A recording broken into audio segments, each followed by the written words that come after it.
The movie begins with a car being driven along a long, dark road. The car halts with a jerk in order to save a stray raccoon. The main protagonist in the movie, known as David, cusses at the road, while his wife, who he is about to divorce, asks him what is wrong. She dislikes the fact that he halted the car so suddenly and gives him a mean look. The couple is set to divorce. After the death of their son, Charlie, they could not bear to look at each other with love and familiarity again. The only reason they are together right now is because they are hiding the news of their divorce from Amy's mother, and they were on their way back from attending her party. They make small talk about a dream Amy was having, one where she was being strangled by David. He laughs and sarcastically replies back to this. Amy seems distraught. The conflicting couple have been lost for hours now and both the people are at their wits' end.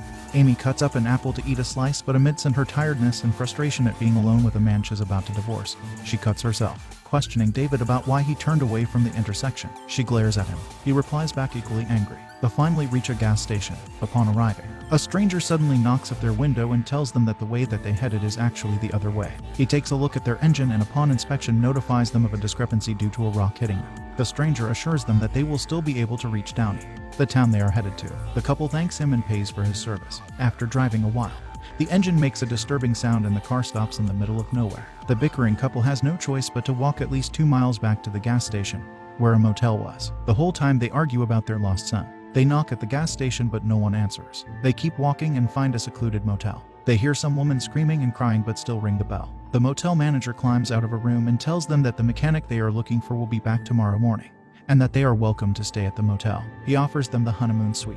In the motel room, Amy and David settle down on the uncomfortable-looking bed. The bathroom, which is infested by cockroaches, grosses Amy out. The phone in the suite rings, but no one answers. After that, there is knocking on the door. However, whenever David asks who it is, there is no answer. The couple find this quite peculiar and disturbing. After having enough, David tells Amy to lock the door and keep lookout while he goes to the reception to complain about the noise. He rings the receptionist and complains to the smiling manager, who does not respond efficiently. David returns back to the room and turns the TV on. Amy gets annoyed by that. It seems weird that her soon-to-be ex-husband can't even look at TV right now. After none of the channels are working, David finds some tapes below the TV. He puts one on and is surprised to see a gory video of people being murdered.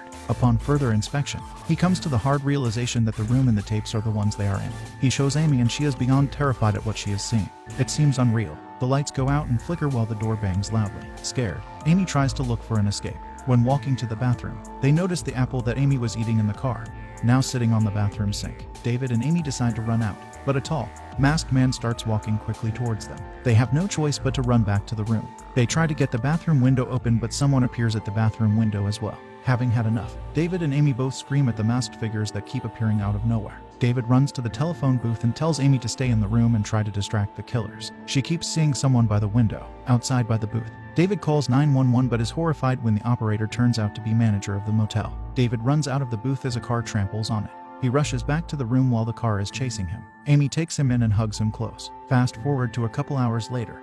Amy jolts awake to see her husband watching the tapes. He seems to be analyzing them and comes to the conclusion that they are not safe even inside the motel room, as the killers have some sort of entry there. David fixes the bathroom curtain and notices a secret door on the floor of the bathroom. He opens it up and peers down. It's a secret door leading somewhere. Amy notices headlights and calls out for help. The man who is walking towards them does not notice the killers walking behind him. Turns out he's one of them and he comes to collect the tapes of people getting murdered. David and Amy walk down the secret door. They come across dirt and debris but have no choice but to continue crawling. David sees a huge amount of rats and he tells Amy to quiet down or the killers will hear her. They finally reach the end of the tunnel where they see a door. David opens the door and they both enter a room with a lot of TVs. They walk across the room and enter the reception area. They then block the entrance to the secret door with a bookshelf. The distress causes Amy to cry and apologize to David for her past mistakes, to which David assures her that nothing is her fault. They share a heartwarming kiss in that dire circumstance. 911 arrives suddenly and the manager walks with him while he checks the rooms. Seeing junk lying around, he questions the manager, who smoothly makes up an excuse. After roaming around alone,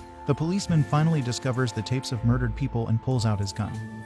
Running back to his car, Amy and David run to catch up, but it turns out the killers have detached the car plugs. The policeman who gets out of the car to check the engine gets brutally murdered by one of the masked men. The couple, having no other choice, run back to the motel room. David finds a loose vent where he tells Amy to hide while he goes to get a gun from where the reception. After saying he loves her, David walks out slowly but the killer appears in front of him and stabs him. He crawls across the floor while the manager films his last moments. Amy has to keep a hand to her mouth to keep from sobbing. And as soon as the killers leave the room, she lets out a heart-wrenching cry. It appears to be morning. Amy climbs down the vent and crawls towards her husband's lifeless body.